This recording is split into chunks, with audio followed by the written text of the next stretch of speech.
Euh, Bonjour. Aujourd'hui, nous intervenons donc sur la stratégie RSE donc pour une banque coopérative qui est donc la Caisse d'épargne Languedoc-Roussillon. Alors, le marché logement social est en pleine mutation aujourd'hui et le secteur bancaire se transforme aussi en s'adaptant donc aux enjeux du marché et puis aux attentes des clients.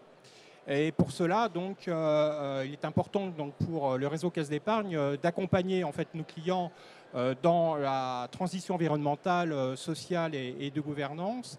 Et le dialogue ESG est un fabuleux, je dirais, outil d'accompagnement donc, de nos clients en cette matière, puisqu'il permet aux caisses de comprendre la stratégie donc,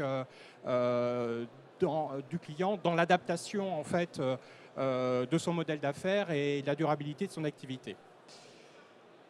Le réseau Caisse d'épargne est quand même précurseur tout autant que les bailleurs sociaux dans la transition durable et il nous a semblé intéressant donc, de faire partager donc, la vision qu'a la Caisse d'épargne dans Languedoc-Roussillon sur sa stratégie donc, RSE. Donc, je te laisse. Bonjour à tous, Baptiste Jouan, donc je suis Chief Impact Officer ou aussi directeur RSE de la Caisse d'épargne Languedoc-Roussillon au sein du groupe BPCE. Je fais ce job d'à peu près 2 ans environ et avant ça j'ai travaillé dans le groupe BPCE et je suis ravi d'être là. Alors, en fait, la première question est un peu basique. C'est quoi la RSE? Parce que beaucoup de gens savent un peu ce que c'est la RSE, mais alors, s'agissant d'une banque coopérative telle que la Caisse d'épargne Languedoc-Roussillon, ça quand même suscite un certain nombre d'interrogations. Donc, c'est quoi la RSE? Et pourquoi, en fait, une stratégie RSE dans une banque coopérative? Alors, la responsabilité sociale de l'entreprise, la Caisse d'épargne Languedoc-Roussillon, c'est l'analyse à 360 degrés de toutes les activités liées à la RSE. Et dans la RSE, on y met 3 grandes thématiques. D'abord, la notion de gouvernance éthique et responsable, qui tire des sujets de modèle, des sujets de façon de penser, de management aussi, orientés vers le développement durable. C'est aussi, bien sûr, tous les sujets de transition liés à l'accompagnement social, puisqu'on est avant tout une banque à impact social sur le territoire. Et enfin, et c'est vrai que c'est plus récent, on est également sur l'analyse des sujets environnementaux et climatiques, qui sont des thématiques qui nous touchent de plus en plus au quotidien. Alors, la Caisse d'épargne Languedoc-Roussillon est un acteur économique, on va dire, incontournable sur le territoire. Et en quoi il contribue au développement durable du territoire? Alors la Caisse d'épargne, déjà, elle existe depuis 200 ans. C'est une banque qui accompagne tous les territoires. Ensuite, en quoi on est une entreprise durable et responsable? Eh bien, la Caisse d'épargne, elle apparaît comme une banque qui, avant tout, accompagne ses clients. On fait d'abord du conseil. On conseille les particuliers, les professionnels, les bailleurs sociaux, les promoteurs immobiliers, les entreprises. Enfin bref, on est une banque universelle, on accompagne tout le monde pour faire en sorte que finalement les projets des gens se transforment en réalisations concrètes. Et ces réalisations concrètes, ça peut être sous forme de financement d'une maison, d'une école, d'un logement social, ou ça peut être aussi sous forme de placement, des placements vertueux, moins vertueux, à court terme, d'épargne de précaution. Et on intervient essentiellement sur ces 2 pans d'activité.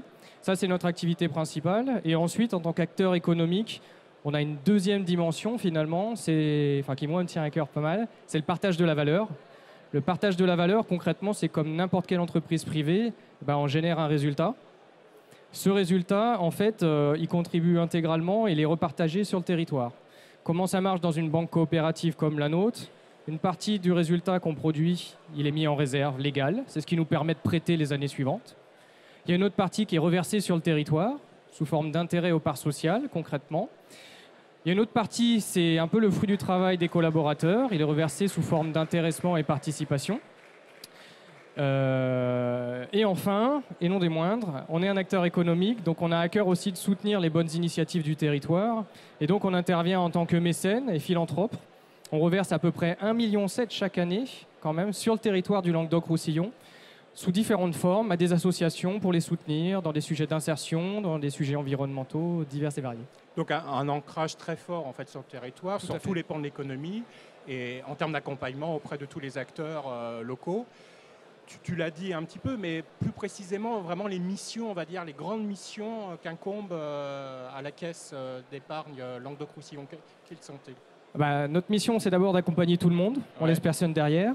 Ensuite, ça va être de conseiller pour orienter, essayer d'encourager tous les pans de la société à aller vers une transition plus juste. Et cette transition, elle se fait en équilibre, parce qu'elle se fait à la fois sur l'enjeu environnemental qui est devant nous, et en même temps aussi sur l'impact social et l'enjeu du quotidien aujourd'hui. Il faut savoir mêler et entremêler les deux. Et ça veut dire que concrètement, dans l'entreprise, à la caisse d'épargne, on a énormément de travaux sur toutes les composantes de l'entreprise pour essayer d'accompagner tout le monde vers du mieux, vers un monde plus durable. Donc, j'imagine très palpitant, avec Très stimulant. des grands enjeux et un beau challenge. Là, c'est une question un peu plus technique quand même. On va parler de la réglementation de la CSRD qui est rentrée en vigueur en janvier 2024. Évidemment, pour faire assez court, la CSRD a des exigences réglementaires en matière de reporting non financier, qui est d'ailleurs un terme un petit peu nouveau quand même dans le monde du secteur bancaire.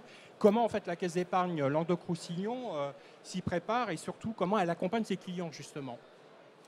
Alors la CSRD, la Corporate Sustainability Reporting Directive, effectivement, super. Nouvelle réglementation qui change un petit peu les règles du jeu dans le monde bancaire et financier, et plus largement dans les grandes entreprises européennes. Elle a un impact fondamental dans la banque. Jusqu'à maintenant, on était banquier, on s'intéressait à la rentabilité et aux risques qui étaient associés à tel ou tel projet qu'on décide ou pas de financer. Demain, on va se poser la question de l'objet de ce qu'on finance. Est-ce qu'il apporte quelque chose de plus vertueux ou pas à la société et ou à l'environnement? Et une fois qu'on s'est posé cette question fondamentale, on met en branle tous les chemins de l'entreprise. On va se poser la question des offres. Est-ce qu'elles sont pertinentes et adaptées au monde d'aujourd'hui et de demain? On va se poser la question des accords sociaux. On est une boîte de service, donc on déplace des gens. Est-ce qu'on a les bons accords pour que finalement nos collaborateurs ils puissent à la fois venir travailler et en même temps le faire de manière plus respectueuse de l'environnement? On va se poser des questions par rapport à nos fournisseurs, sur la façon dont on achète. Comment on peut faire pour acheter sur des circuits courts, y compris quand on a des grandes quantités de divers matériaux à acheter, comme du papier, du crayon ou que sais-je encore. Et vis-à-vis de nos clients, ça amène forcément à une relation beaucoup plus qualitative, puisque jusqu'à présent, on discutait projet, quel taux, quelle durée, quel objectif. Désormais, on va se dire, OK, quel taux, quel projet, quel objectif, mais avec quels moyens pour y parvenir. Et en faisant ça, du coup, on se rend compte qu'on a besoin de plus d'expertise. On a besoin d'aller plus en profondeur aussi dans la relation avec nos clients et s'inscrire vraiment dans la durée avec eux, dans une autre dimension. On ne s'arrête pas juste à financer quelque chose en espérant que ça va bien se passer. On va aller au-delà pour essayer d'encourager et accompagner tout le monde vers OK, mais il faut que ça soit aussi compatible avec la transition environnementale, bien sûr avec la réglementation et pourquoi pas au-delà dans certains cas. Donc si je comprends bien, c'est vraiment accompagner le client dans toute sa chaîne de valeur grâce à nos expertises, à notre expertise plutôt, ou nos expertises. La dernière question, c'est, on parle souvent évidemment des RSE comme aujourd'hui, mais on parle aussi d'innovation. On a tendance quand même à séparer en fait les deux. Or, il ne faut pas le faire. Non, il ne faut pas le faire. Or, quand même, dans le secteur, surtout aux banques coopératives, qu'est la Caisse d'épargne Languedoc-Roussillon, en fait, on ne peut pas parler des RSE sans innovation et inversement. Tu peux un peu plus expliciter, en fait Oui. C'est impossible de faire sans, tout simplement parce que une banque, comme n'importe quelle grosse entreprise, c'est un paquebot qu'avance. C'est pas forcément facile de lui faire changer de cap. Donc, on veut le faire d'abord par une gouvernance qui s'engage, qui s'implique, certes, et qui progressivement fait prendre un autre cap. Ensuite, il y a tous ces petits coups d'innovation qui se passent à toutes les échelles de l'entreprise, de par l'initiative du collaborateur qu'on va soutenir et qui va permettre de faire plus d'éco-gestes dans l'entreprise. Ça passe aussi par ça. Par aussi toutes ces startups du territoire, alors en particulier ici à Montpellier, où on a une riche dotation avec beaucoup de startups dans différents domaines. On essaye de travailler avec eux, soit en les accompagnant, en les encourageant, parce qu'on croit en leur modèle, parce qu'il est plus vertueux, soit simplement en se disant, nous, en tant que clients de cette société-là, on peut lui faire confiance et aller avec eux. Concrètement, on travaille sur des sujets d'élaboration de bilan carbone, on travaille sur des sujets de cartographie de notre territoire et des risques climatiques. Et ça, on pourrait avoir des ressources en inter ou aller acheter des données à l'autre bout du monde sur ces thématiques-là. Les meilleurs acteurs, pour moi, ils sont ici en local. Ils nous aident dans le territoire. Et qui mieux qu'une caisse d'épargne qui accompagne les startups pour les identifier et puis travailler en partenariat avec eux. Donc l'innovation, c'est clé. Si on n'a pas l'innovation, on avance, bien sûr, on change de cap. Mais je dirais qu'il manque un moteur dans la fusée. Et ce moteur, pour moi, c'est l'innovation en termes de RSE. Très bien. Merci Baptiste, donc directeur RSE à la Caisse d'épargne Languedoc-Roussillon.